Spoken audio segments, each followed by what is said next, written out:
So in this video, we're going to go over random numbers and math operations. So the first thing you always have to do if you want to put a random number generator in your program is to import the random library.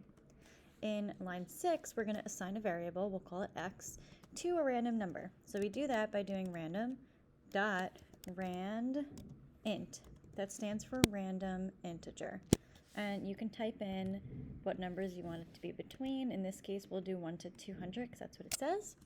And then we're going to print out that random number. So now that it's stored as a variable, I can just print out x.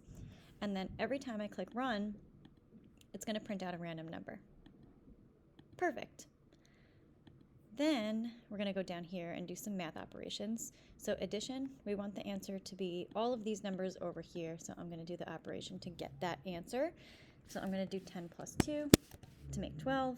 Subtraction is with a minus sign. We'll do 12 minus 2. Multiplication, we want the answer of 20. I'll do 4. To do multiplication, it's the asterisk symbol, the little star, 4 times 5. Division is with a forward slash. We'll do 15 divided by 3 because we want to get an answer of 5.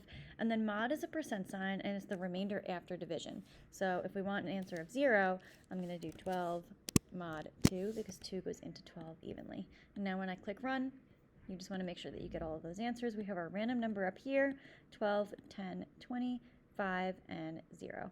Perfect. Hope this was helpful.